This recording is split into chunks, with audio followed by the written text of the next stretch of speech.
YTN 라디오 김우성의 생생경제. 애청자 여러분 안녕하십니까. 김우성 PD입니다. 정치적으로 진보이거나 보수이거나 모두 공히 개혁을 말합니다. 새롭게 혁신적으로 변화하자 이런 의미죠. 정작 개혁은 잘 이루어지지 않는 것 같은데요. 특히 공공기관의 낙하산 인사는 항상 개혁의 단골 주제였습니다. 그러나 지난 11월 이후 공공기관장 절반 가까이가 낙하산 인사로 채워졌고요. 이들 기관이 안고 있는 부채만 해도 500조 원 가까이 되는데 과연 낙하산으로 전문성 문제를 해결할까 이런 논란도 있습니다. 전문가와 함께 잠시 후 분석해보겠습니다. 젠트리피케이션, 문화, 백화 현상, 좀 어려운 말들이죠. 갑작스러운 지역 변화로 상권이 발달하면 원주민들이 밀려나고 이탈하는 현상을 말합니다. 서울 홍대, 연남동, 상수동 이런 곳 다녀보신 분들은 조금 이상한 거리 풍경과 또 돈 때문에 이런 탄식들을 하시는데요. 어떤 게 문제점인지 대안은 없는지 전문가와 함께 이야기해보겠습니다. 목요일은 부동산 전망대 마련되어 있습니다. 다시 전세에 대한 관심이 높아지고 있습니다. 주택가격의 흐름 때문일 텐데요. 관련 내용과 이번 주 이슈 3시 35분쯤 전해드릴 예정입니다. 김우성의 생생경제 2월 16일 목요일 문을 엽니다.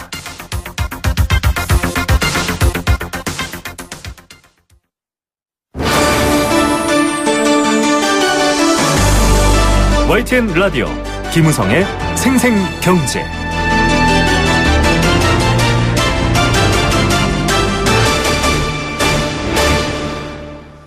네, 이번 박근혜 정부가 내세웠던 주요 과제, 이 개혁 과제 중에 하나가 바로 공공기관 개혁이었습니다.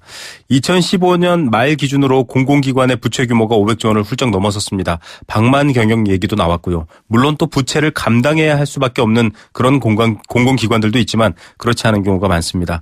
방만 경영 왜 이렇게 문제가 생기는 걸까요? 지난해 11월 이후는 좀 국정 공백기라고 할 수 있을 겁니다. 박근혜 대통령이 탄핵이 됐고요. 여러 가지 새로운 수사들이 이어지는 상황인데 이 기간 중에 28명의 공공기관장 절반이 또 관련 부처 출신의 낙하산 인사로 채워졌다고 합니다. 공공기관 개혁 과연 말로만 부르짖는 건지 현실은 어떤지 참 답답한 얘기입니다. 물론 전문성도 중요하겠지만 이렇게 낙하산 인사라고 한다면 뭔가 자기의 보은에 대한 또 불합리한 부분들도 발생하기 때문에 항상 문제점이 제기되어 왔죠. 다시 한번 이 문제점 또 대안, 개혁 방안 이야기 나눠보도록 하겠습니다. 한성대 행정학과 이창원 교수 전화로 연결합니다. 교수님 안녕하십니까?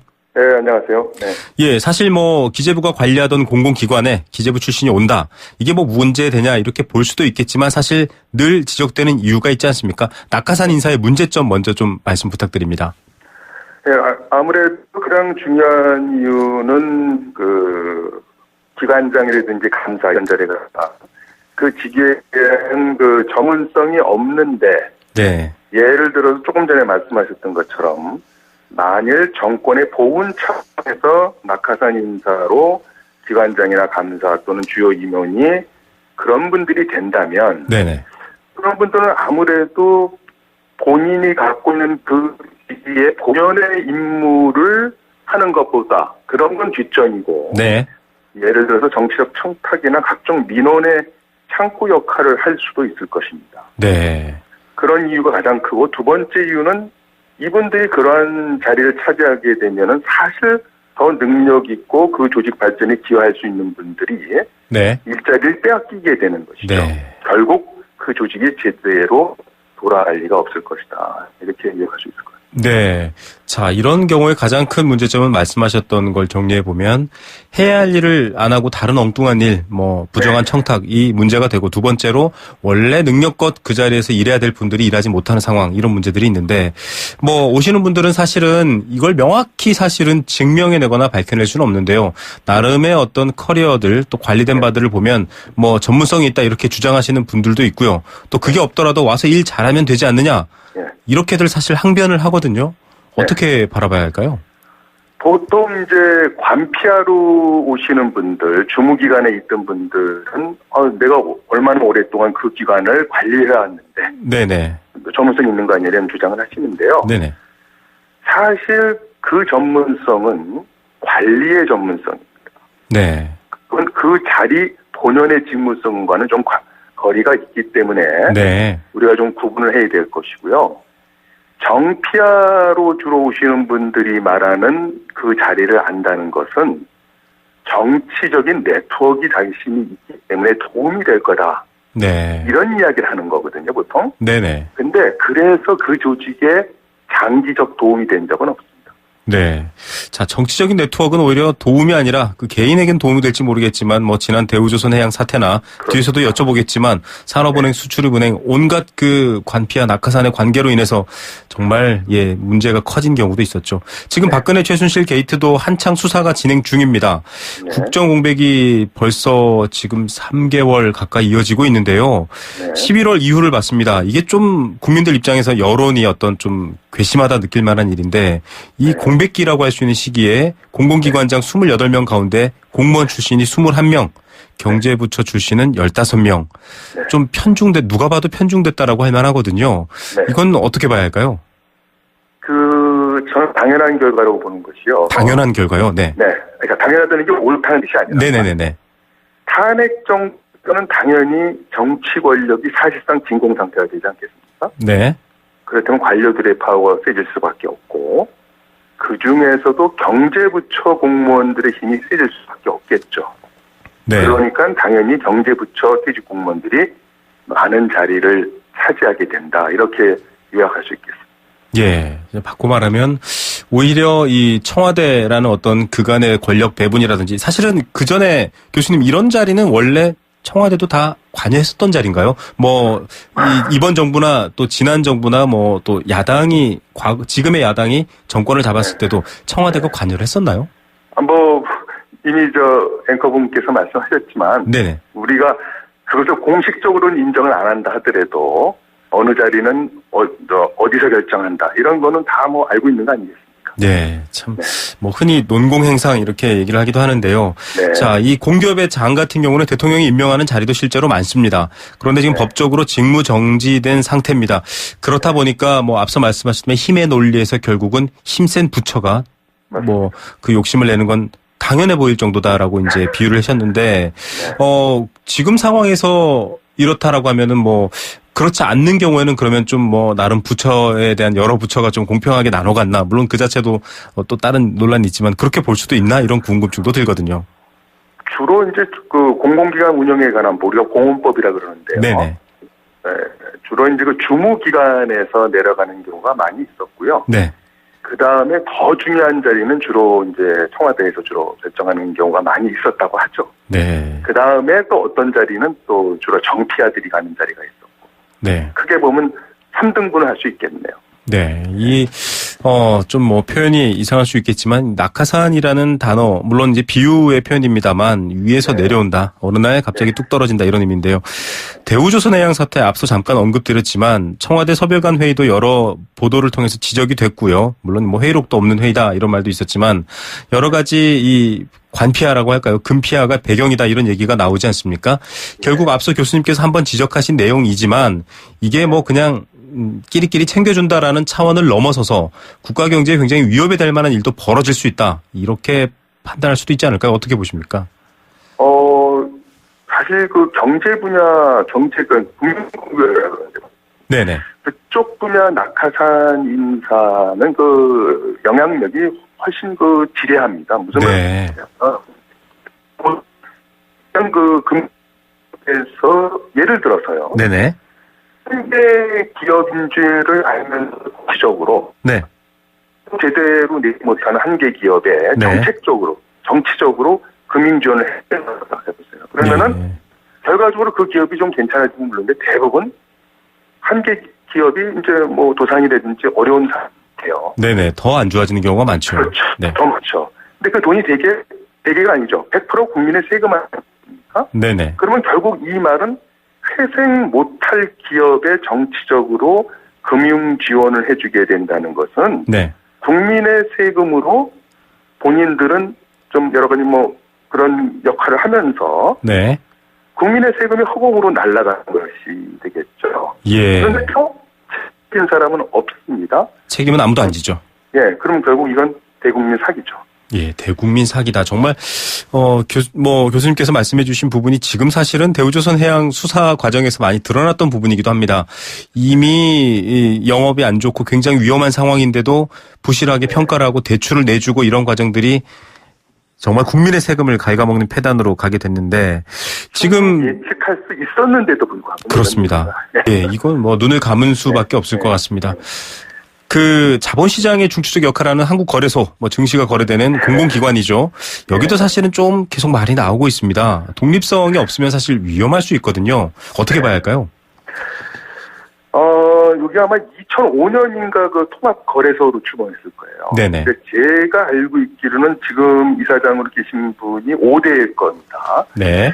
근데, 이분들이 다 관료 출신이에요. 관료 출신이 나쁘다는 얘기가 아니라요. 네네.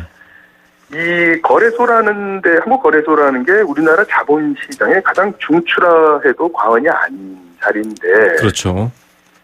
여기에 그 이사장 자리의 최종 파이널 그 결정이 주총이 아니다. 이거죠, 주총. 추인을 사실상 정치권과 금융위원회에서 한다라는 얘기는. 네. 외국에서 볼 때는 한국은 관치금융이다. 라고 이야기해도 우리가 방어하기 어려울 거예요. 예. 어떻게 보면은 공평하고 공정해야 될 시장의 영역인데 어떤 특정한 입김에 의해서 계속 그 거래소를 관리하는, 시장을 관리해야 되는 사람이 정해진다, 이 말씀이신 거죠. 네. 참 이게 사실은 어제 오늘의 문제가 아닙니다. 교수님하고 계속 저희가 전제를 달고 있는 게 일을 아무리 잘한다고 해도, 전문성이 있다고 해도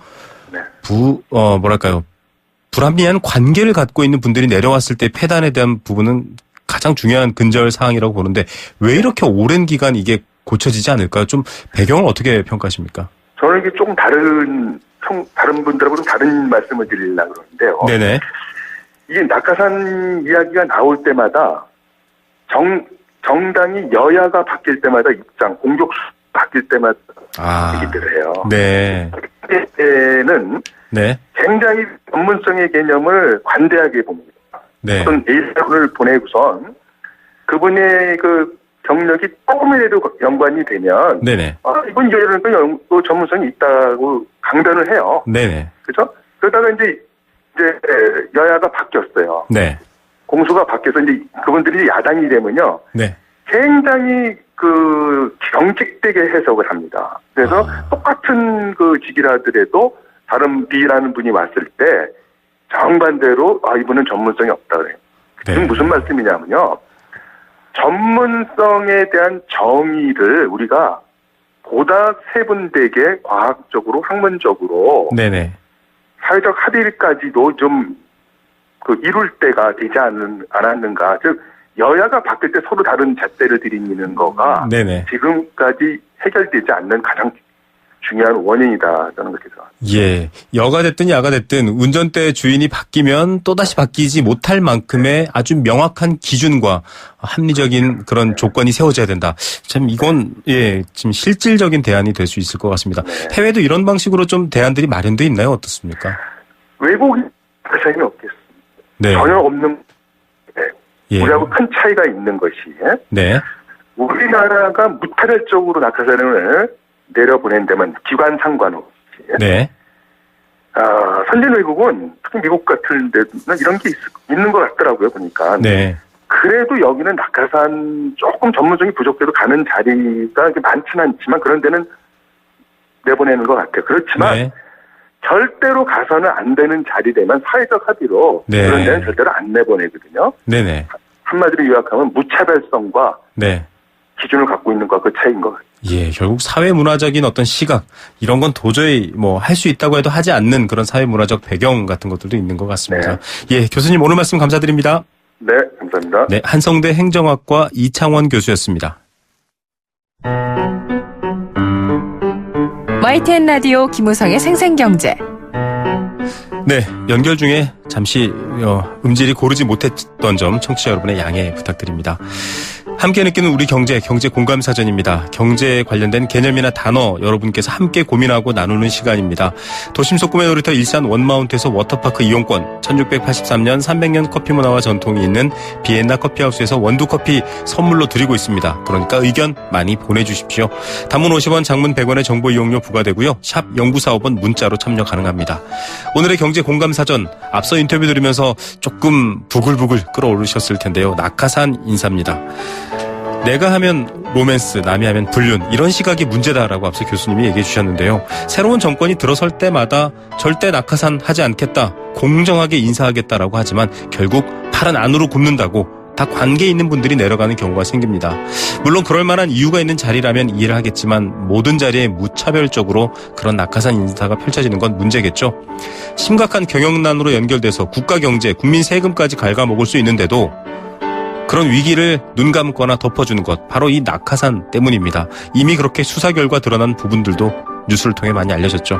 공공기관의 장이 되기 위해서, 또 고위직이 되기 위해서는 전문성은 물론이겠지만 이런 어떻게 보면 낙하산을 내려보낼 수 있는 권력과의 거리, 청렴성, 이런 건 당연히 중요한 부분들 아닐까요? 여러분들은 낙하산에 대해서 어떻게 생각하십니까? 여러분들의 생각 함께 나누고 싶습니다.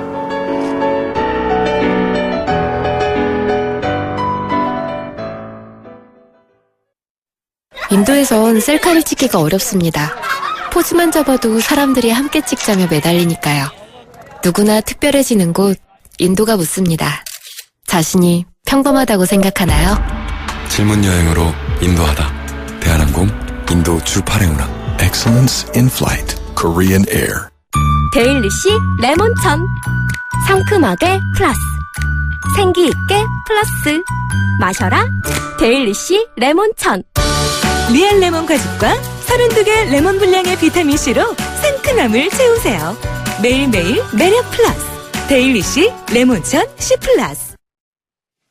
네, 생생경제 포스코와 함께했습니다. 캠페인 듣고 경제 톱뉴스 들려드립니다. YTN 라디오 캠페인.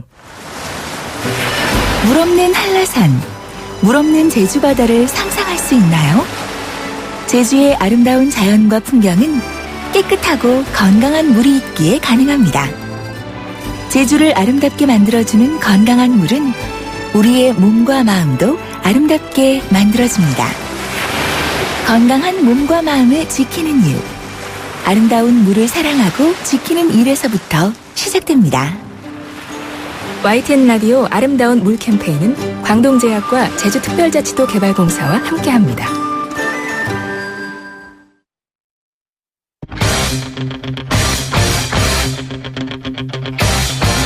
지금 가장 뜨거운 경제 소식. 경제 톱 뉴스. 네, 이 시각 주요 경제 뉴스 먼저 전해드리겠습니다. 월세에 대한 조사를 한번 해봤습니다. 서울에서 어디가 가장 월세가 비쌀까요? 첫 번째 소식이고요. 주로 월세를 사는 세대는 젊은 세대인데요. 그들의 삶에 대한 이야기도 전해드리겠습니다. 조세 회피처에 투자되고 있는 금액 상당하다, 이렇게 나와 있습니다. 이 국민의 정당한 세금을 회피하고 내지 않는 중범죄인데요. 관련 소식도 전해드리겠습니다. 주택담보대출 변함없이 빚을 내서 집을 사시는 분들이 많습니다. 그런데 그중에 5명 중에 1명, 즉 20%는 위험대출로 나타났다, 이런 소식도 있습니다.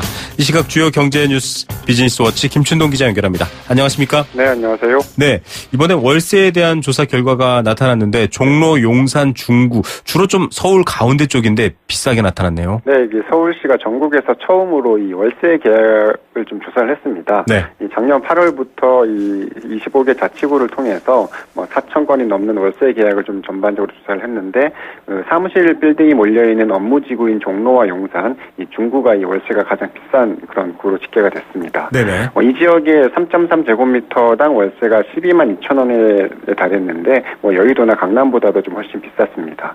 이 가장 저렴한 이 성북구나 동대문구가 4만 8천 원 정도라고 하니까요, 2.5배 정도 차이가 좀 났습니다. 서울 시내 전체 3.3제곱미터당 평균 월세는 7만 5천 원으로 집계가 됐습니다. 예, 이 평당 12만 원, 10평만 살아도 120만 원인데 동작구와 관악구도 비싸다고요? 네, 이 동작과 관악 지역의 이 3.3제곱미터당 월세는 93,000원에 달했는데, 이 종로와 용산구, 중구에 이어서 두 번째로 지금 서울에서 비쌌습니다.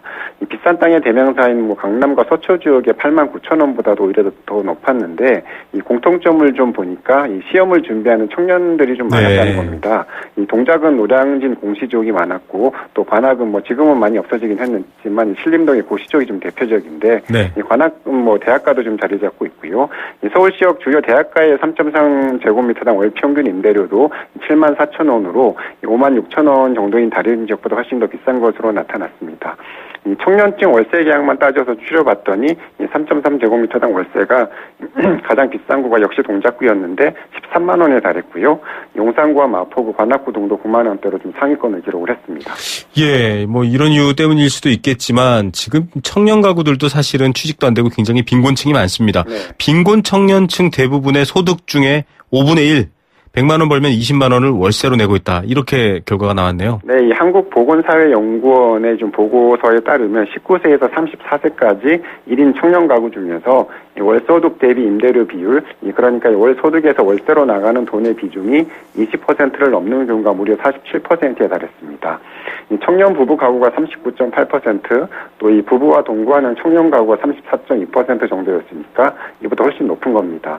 이 빈곤 청년이 가구주인 가구는 그 비율이 73%를 웃돌았습니다. 10명 중에서 7명은 버는 돌에 20% 이상을 월세로 내고 있다는 거고요. 또 소득의 30% 이상을 주거비로 내는 경우도 60%나 됐습니다. 이 빈곤 청년은 전체 소득자를 순서대로 줄 세울 때 한가운데인 중위소득과 비교해서 이 소득이 50%가 안 되는 경우를 말한다고 합니다. 네, 특히 뭐 집을 떠나서 혼자 살고 있는 청년 가구들이 심하죠. 네, 맞습니다. 이 보고서를 보면 1인 청년 가구의 빈곤율이 2015년 현재 19.5%였는데 혼자 사는 19세에서 34세 연령대 가구지에 100가구 중에서 약 20가구가 이 중위소득의 절반 아래로 좀 벌고 있다는 뜻입니다. 1인 청년 가구의 빈곤율은 뭐 부모와 같이 사는 청년 가구와 비교할 때 5배 가까이 높았는데 그러다 보니까 상대적으로 주거비 부담도 더 커지게 되는 겁니다. 보고서는 현재 이 청년 주거지원 제도가 이 대학생과 신혼부부 등 일부 계층에 좀 한정이 돼 있어서 이 저소득 가구의 청년이나 1인 청년 가구는 이 주거복지의 사각지대에 놓여 있다. 뭐 이렇게 좀 지적을 했습니다. 네, 집 떠나와 서러운데 월세까지 비싸서 2배로 서럽다. 저도 겪어본 일인데 참 안타깝습니다. 그런 이유 때문일 것 같은데 서울을 떠나는 인구가 자꾸 많아지네요. 네, 이 통계청에 따르면 지난해 서울을 떠난 인구가 14만 명으로 19년 만에 최대 규모를 기록을 했습니다. 부산과 대전에서도 각각 2만 명과 1만 명이 좀 빠져나갔는데 반면에 경기도는 13만 4천 명이 유입이 됐고 세종과 충남 역시 각각 3만 명과 1만 5천 명이 순유입이 됐습니다. 서울의 순유출 인구 규모는 97년 이후의 최대 규모인데 실제로 지난해 서울의 인구 유출 규모를 보니까 갈수록 좀 더 가팔라졌습니다. 네. 그 통계청은 서울의 주거비 비용 부담이 더 커지면서 다른 지역으로 이동하는 인구가 더 많아졌다 이렇게 좀 설명을 했습니다. 네, 더 이상 천만 서울이 아니게 됐습니다. 조세 회피 지역에서 투자하는 자금이 많다. 이건 굉장히 지탄받을 일인데요. 네, 이 조세 피난처는 뭐 말 그대로 세금이 좀 없거나 뭐 현저히 적은 국가나 지역을 말하는데 이 대표적인 조세 회피처로 꼽히는 케이만 군도 투자자들이 이 국내 주식 보유액이 작년 말 현재 9조 3천억 원에 달하는 것으로 집계가 됐습니다. 네. 전체 외국인 주식 보유액의 2%에 가까운 금액이고요. 중국의 전체 투자자들보다도 금액이 많은데 2008년 말과 비교하면 150% 넘게 늘어난 겁니다. 투자자 숫자로 보면 케이만 군대가 전체 외국인의 7.6%에 달했는데 또 다른 대표적인 조세 피처이자 또 비밀 계좌로 잘 알려진 스위스의 투자자들도 이 국내 주식 보유액의 7조 2천억 원을 웃돌았다고 합니다. 예, 이 조세 회피처에서 국내 주식을 투자한다. 왜 이렇게들 하는 거죠?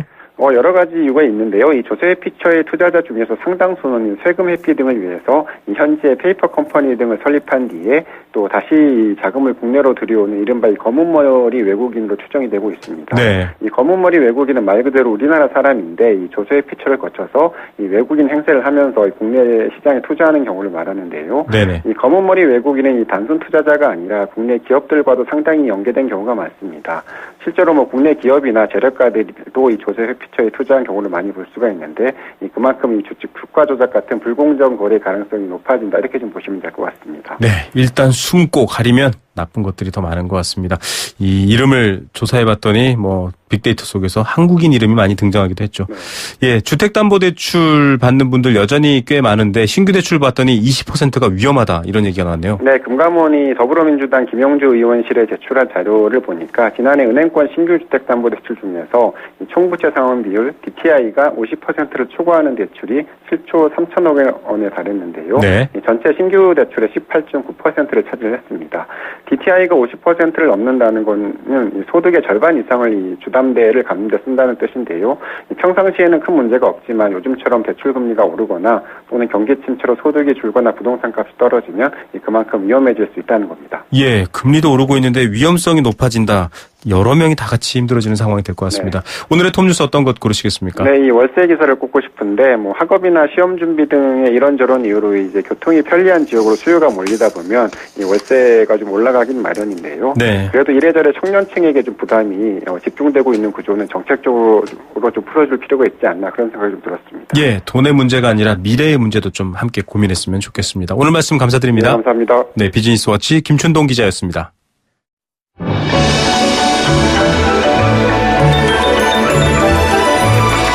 오늘의 경제를 들여다보는 시원한 창.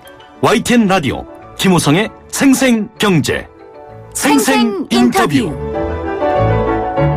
네, 두 번째 생생 인터뷰입니다.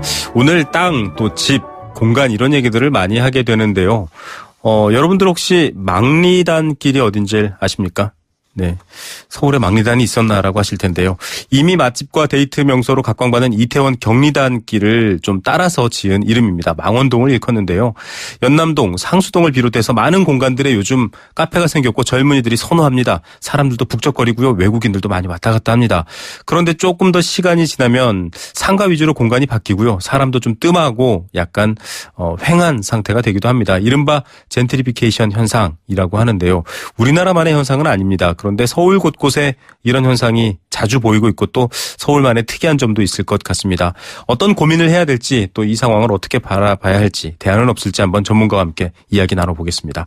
한양대학교 도시공학과 박진아 교수 전화로 연결합니다. 교수님 안녕하십니까? 네, 안녕하세요. 예, 사실 아직도 이 보도에는 젠트리피케이션 이렇게만 나오거든요. 뭐 대개의 청취자분들께 좀 용어도 낯설고 어렵기도 한데요. 어떤 내용입니까? 네, 젠트리피케이션이 원래 부정적인 의미의 단어는 아닙니다. 네. 저소득층의 노동계급의 원래 낡은 주거 지역에서 중산층이 유입되면서 발생되는 주택의 물리적인 개선하고 사회적인 변화, 주택 소유 형태의 변화를 처음에 이제 지칭하기 위해서, 루스 글래스라는 사람이 1964년에 처음 사용한 단어입니다. 네. 그런데 여기서 이제 우리가 주목해야 될 부분은 바로 이제 중상류층이 유입되면서 이제 따라서 월세 등이 올라가고 이걸 감당할 수 없는 원주민들이 다른 곳으로 밀려난다라는 결과적인 영향입니다. 따라서 부정적인 단어로 와닿게 되는 거죠. 예. 그래서 단어적으로 지역 변화하고 지역민의 변화가 의미가 내포되어 있습니다. 근데 네. 아시다시피 변화라는 건 긍정적으로 보면 지역 활성화가 될 수 있지만 네네. 변화를 수반하는 주체가 지역민이 아닌 외부인이 되었을 경우에는 긍정적인 변화가 될지 지속 여부는 장담할 수가 없게 되는 거죠. 예, 그래서 특히 이 과정에서 지역의 본질적인 문화나 뿌리나 지역민, 즉 사람을 잃게 한다는 부정적인 영향이 있을 수밖에 없습니다. 그래서 아까 말씀하신 바대로 이거 젠트리피케이션은 한국에서만 일어나는 현상은 아니고요. 네. 외국의 대도시들에서도 전 세계적으로 발생하고 있는 현상입니다. 예, 자, 내가 살던 동네에 갑자기 집도 바뀌고 막 카페도 들어오고 비싸지는 겁니다. 이제 단순하게 말하면 그런데 사실은 많은 걸 내포하고 있다 이런 얘기인데요. 서울이 지금 굉장히 젠트리피케이션이 많이 되고 있고 좀 일반적인 양상과 다른 특성들이 있다. 서울만의 이 젠트리피케이션 특성이 있다. 이런 얘기들이 지적됐는데 어떤 부분입니까? 네.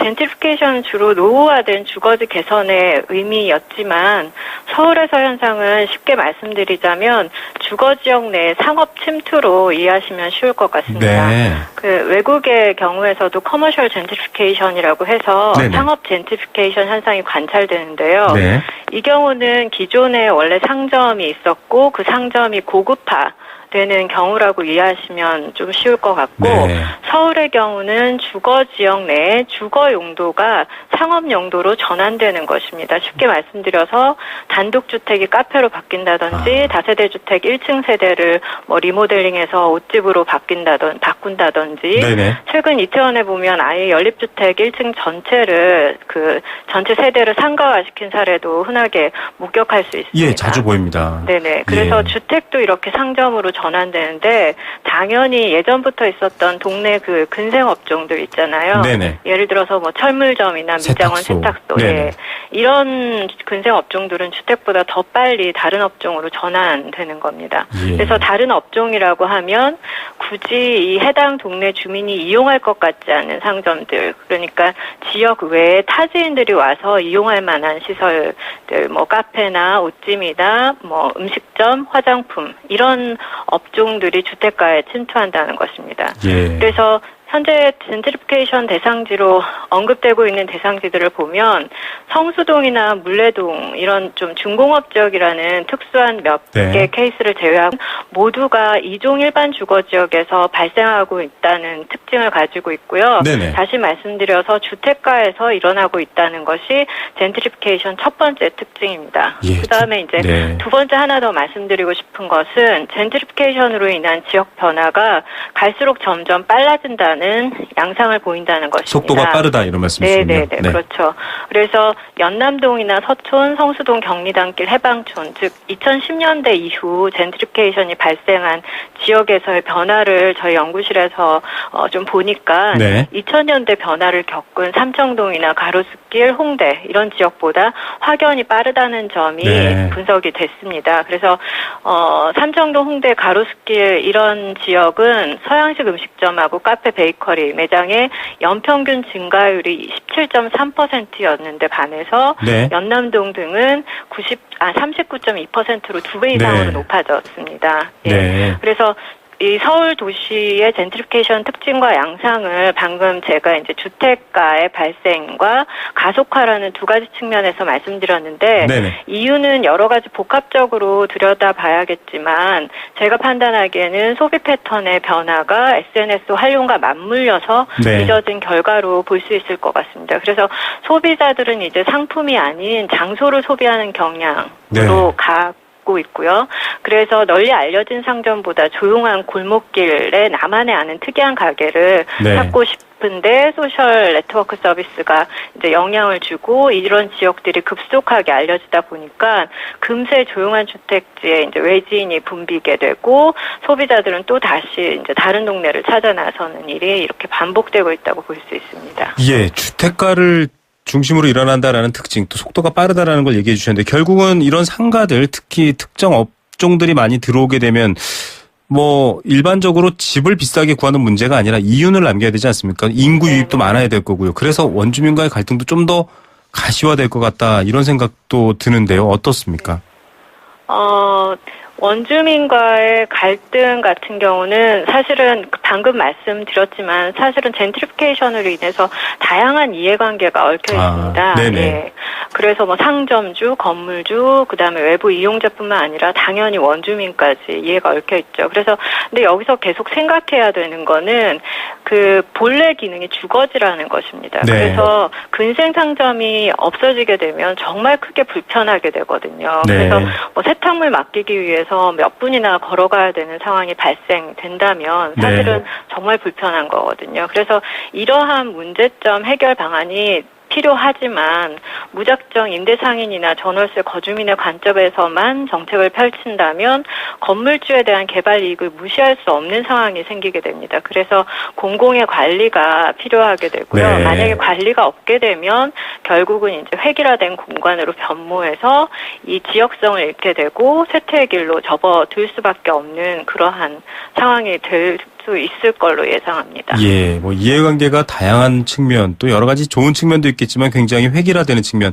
뭐 우스갯소리로 특정 회사가 있습니다. 이 글로벌 의류 브랜드인데 뭐 저거 들어오면 다 망했지 이런 식으로들 얘기를 하시는 분들이 있는데 결국 지금 말씀하신 부분에 대한 대안 얘기를 좀 해야 될 것 같습니다. 시 정부나 뭐 이런 곳에서 상생 협약, 뭐 안심 장기 임대 이런 대책들을 좀 세우더라고요. 기존의 주거지라는 기능을 유지하기 위해서겠죠. 어떤 대책들이 더 필요할까요? 네. 제가 두 가지 젠트리피케이션 대응 정책에 대해서 두 가지를 좀 말씀드리고 싶습니다. 네네. 첫 번째는 임차인 원주민 보호 대책 마련하고요. 두 번째가 도시 관리 측면에서 젠트리피케이션 관리 방안 마련입니다. 네. 그래서 사실 지금 말씀하신 그러한 대책들은 서울시에서 2015년 말에 젠트리피케이션 종합 대책을 발표했습니다. 네. 그래서 제가 방금 말씀드린 첫 번째 이슈에 대한 해결 방안에 매우 주목하고 있고요. 네. 서울시에서 이 부분은 계속 고민 중이고 여러 가지 대안들에 대한 발전 방안 제시와 시도가 되고 있는 상태로 알고 있습니다. 다만 제가 이제 말씀드리고 싶은 부분은 현재 우리나라에서 고민되어지고 있지 못한 부분, 즉 두 번째 측면입니다.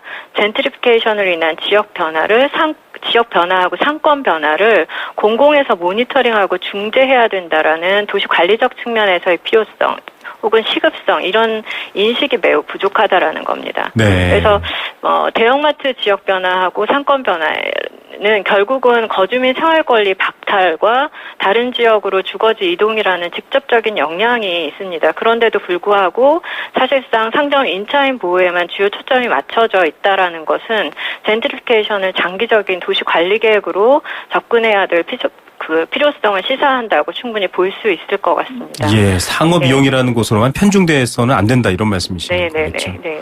예, 공간 그저 무심결에 바라봤지만 동네에 오로지 빵집밖에 없거나 카페밖에 없다면 이것 또한 문제가 될 것 같습니다. 이런 부분들을 고민하는 이야기들 앞으로 계속 또 연구하고 계신데요. 저희가 다음 기회에 한 번 더 모셔서 얘기 더 듣도록 하겠습니다. 오늘 말씀 감사드립니다. 네, 감사합니다. 한양대학교 도시공학과 박진아 교수였습니다.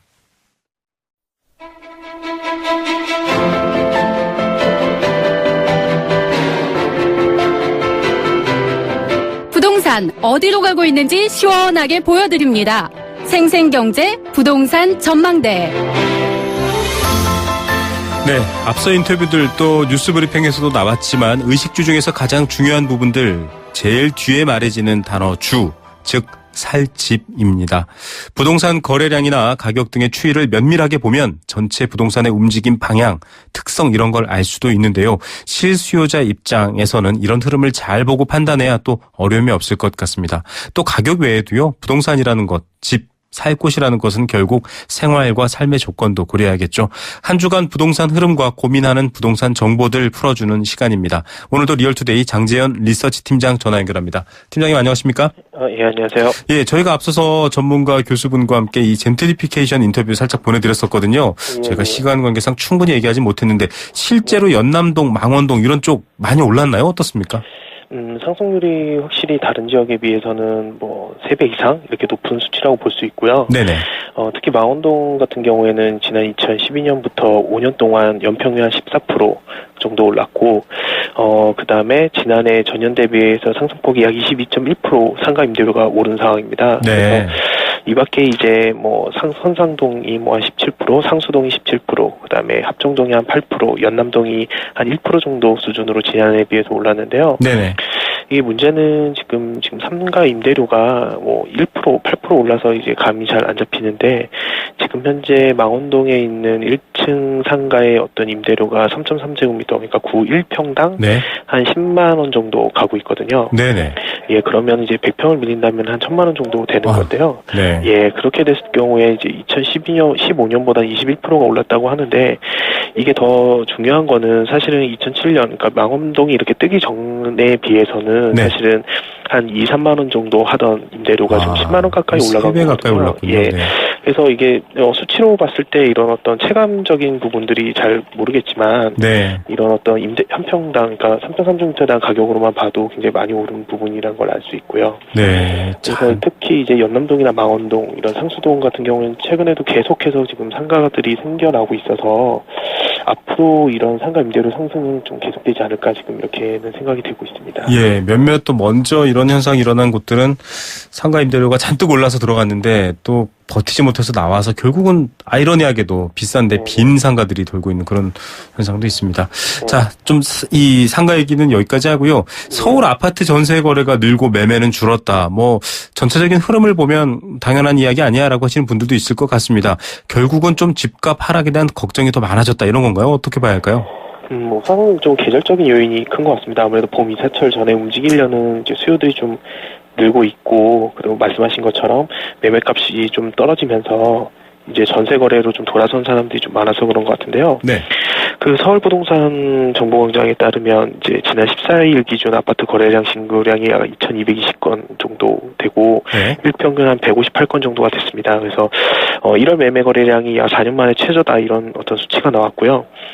반면에 이제 전월세 거래량은 지난 1월에 비해 1월 한 12,500건 정도가 됐거든요. 그래서 올해 1월에 약 한 14,300건 정도가 거래된 것을 보면 한 1,200가구 정도가 전세 거래량이 더 많았고요. 작년에 비해서.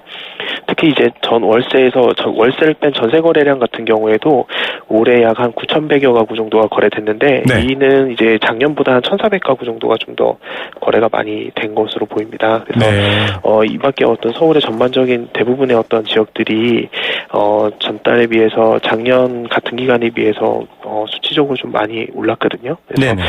이런 걸 보면 지금 매매 거래량은 좀 줄고 이제 전세 거래량이 좀 많이 늘어난 게 확연히 좀 보이는 부분이 있어서 아무래도 이제 이사철 요인과 함께 이제 매매 시장의 불안이 전세 수요로 좀 수요층을 많이 돌린 게 아닌가 이런 분석이 되고 있습니다. 예, 자, 이 매매는 조금 관망세 그러면서 또 비수기적인 영향 때문이기도 한데 전세가 늘고 있다. 그런데 지금 사실은 전세 사시는 분들 또 전세를 구하는 분들도 숫자가 꽤 많습니다. 그렇게 네. 봤을 때 이분들 걱정하시거든요. 네. 이 전세 시장 앞으로 어떻게 흘러가는 거지라고 할 텐데 뭐 장기적인 건 아니더라도 상반기만 놓고 봐도 좀 어떤 변화가 있을까요? 일단 저희가 계속해서 말씀드린 거는 결국에는 전세값이 좀 오를 수밖에 없는 상황이 없다. 네. 얘기했던 건 계속 이제 저희가 얘기했던 부분이고요. 네. 그럴 수밖에 없는 게 일단은 전세 거래량이 증가하게 되면 당연히 전세값은 올라가게 되는 겁니다. 근데 문제는 이제 수도권에 입주 물량이 많기 때문에 전세값이 좀 보합이 될 거다라는 얘기들이 많이 나오고 있지만 네.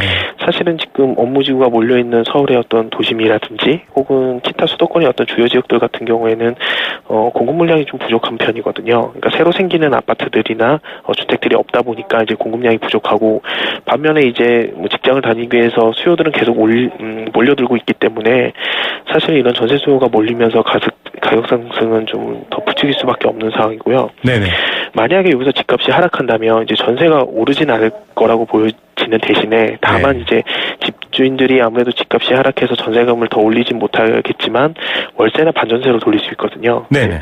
그렇게 되면 오히려 더 세입자들의 어떤 주거 불안이라든지 주월세 부담이 좀 더 높아질 수밖에 없는 게 올 상반기 하반기의 어떤 상황이 아닐까 이렇게 생각이 됩니다. 예, 전세 흐름 시장을 보시고 또 판단하실 분들은 이런 것들도 봐야 될 것 같습니다. 이게 좀 그러니까 사람마다 네. 다르고 상황마다 달라서 사실은 이게 네. 어떤 일반적인 답은 아닐 텐데요. 네네. 그럴 경우에는 사실 좀 실수요자 분들 중에서 네네. 멀지 않은 시간에 주택을 구매하시려는 분들은 차라리 좀 빨리 구매 대책을 찾는 게 낫다 이렇게 판단해도 될까요? 어떻습니까? 문제는 근데 최근에 대출 규제가 시작되고 있고 네네. 그러다 보니까 사실은 이 서민들이나 실수요층들이 담보대출뿐만 아니라 사실은 요즘은 신용대출도 많이 받고 있는 상황이거든요. 네. 거기다 이제 은행권에서 대출을 또 쉽게 내주지 않고 또 금리까지 오르다 보니까 이게 사실은 실수요자나 서민들 입장에서는 주택 구매력이 좀 많이 떨어진 게 사실입니다. 그래서 이런 부분들을 생각했을 때 사실은 주택을 매입하는 게 가장 좋지만 이렇게 금리가 계속 상승하고 대출 규제가 계속 된다면 아마 주택 구입이 좀 쉽지 않은 시장이 되지 않을까 이렇게 좀 우려스러운 말들이 나오고 있는 건 사실입니다. 예, 좀 어떤 당분간은 정말 좀 얼어붙어 있는 빙하기 같다 이런 느낌도 듭니다. 네. 좀 다른 얘기로 가봐야 될 텐데요. 법인 네. 소유 임대주택, 즉 회사가 임대 사업을 하는 주택, 임대주택을 말하는 것 같은데 네. 굉장히 호응이 좋다 이런 얘기가 있더라고요. 조금 더 소개 부탁드립니다. 지금 집주인이 이제 일반 개인이 아닌 법인이 임대주택이 잇따라서 임대시장에 들어오면서 좀 패러다임이 약간 변화하고 있는데요. 네네. 이런 건 아무래도 이제 개인보다는 법인이기 때문에 이제 뭐 주택임대차보호법을 철저하게 준수한다든지 혹은 법인이 운영하는 임대주택 그러니까 개인이 주택할 경우에는 전입신고를 못하게 하는 경우들이 많았는데 네, 편법들. 네, 법인들 같은 경우에는 이제 전입신고는 물론이고 월세 세액공제도 가능하게 해주고 또 최근에는 이제 주거 서비스 같은 것들을 좀 만들어줘서 뭐 의류라든지 세탁이라든지 뭐 룸클리닝 그러니까 청소 같은 것도 또 해주고 네. 또 입주자 전용 카드로 임대 관리비나 뭐 영화관 할인이든지 이런 어떤 제공 여러 가지 편의를 제공하는 분들이 늘어나고 있거든요. 그러다 보니까 이제 오히려 없어서 못 파는 경우가 생기고 실제 이제 구이동 같은 경우에서 이제 종합 부동산 서비스에서 제스타에 따르면 이런 어떤 구이동의 웰스타워라는 곳이 이제 법인에서 운영하고 있는 임대관리 임대주택인데요. 한 398실 정도가 하루 만에 이제 공실이 없이 운영돼 굉장한 인기네요. 예, 바로 인기를 끌고 또 용산구에 있는 그 오피스텔 역시도 이제 리츠 회사에서 투자를 하다 보니까 공실이 한 2%에서 3% 정도 수준으로 굉장히 많이 낮게끔 형성이 되고 있는 상황입니다. 그래서 실제 실수요자들이 아무래도 이런 안정적인 주거 환경이 제공하고 있다라는 점들이 장점으로 살펴지면서 아무래도 좀 많이 몰려들고 있는 것 같습니다. 임대시장, 임대주택 정책 펼치는 분들 이런 상황을 좀 머리에 염두에 두셨으면 좋겠습니다. 오늘 뉴스 감사드립니다. 예, 감사합니다. 네, 리얼투데이 장재현 리서치 팀장이었습니다. 크리네어 테크. 크리네어 테크 집중기 주물 작업, 연마 작업, 페인트 작업, 분진가스 냄새 연기 작업장 분진. 이 세상에 못 없애는 분진이 어딨어. 크리네어 테크 기술력이 끝내줍니다. 크리네어 테크. 크리네어 테크 집중기. 들었어? 용인 행정타운 센텀스카이 단지 내 시설이 어마어마하다며? 수영장도 지을 예정이래. 단지 안에 수영장? 그 말 다 했네. 남다른 커뮤니티로 자부심을 높고 크게. 용인 행정타운 센텀스카이. 조합원 가입 문의 1600-4430 용인시청역 지역주택조합 추진위. 2월의 제이준 통신. 졸업식의 달 2월입니다. 친구들과 이별이 아쉽기도 하지만 이날만큼은 여러분이 주인공이죠. 졸업식 전날 밤 딱 15분. 제이준 마스크팩 하세요. 졸업식 사진은 평생 가니까 제이준 잊지 마세요. 내일 더 빛나는 마스크 제이준. 김종환 씨. 우와, 하이마트 진짜 다 했네. PC, TV, 연금? 연금이 왜 여기지? 24개월 매달 받는 연금 경품. 롯데 하이마트 전국 동시 세일. 행복한 가격, 즐거운 혜택. 2월 3일부터 27일까지. 하이마트로 가요. 경품은 행사기간 매장 방문 고객 중 응모자 대상. 자세한 사항은 매장 문의. 네, 생생경제 포스코와 함께했습니다. 오늘도 많은 분들이 사연 주셨네요. 낙하산 좋아하다가 국가 낙하산이 펴지지 않아서 경제 꼴찌국가 됩니다. 떨어집니다. 예, 정말 그분들의 낙하산을 위해서 국가 낙하산을 없애면 안 되겠죠. 안전을 없애면 안 되겠죠. 위험대출 문의하신 분이 있는데요. 더 전문가 상담 받아보셔야 되는데 좀 LTV를 초과하는 대출은 위험하다라는 얘기 전해드리고 싶습니다. 오늘 당첨자는 없고요. 내일 많은 선물 준비해서 또 찾아오겠습니다. 김우성의 생생경제 내일 뵙겠습니다.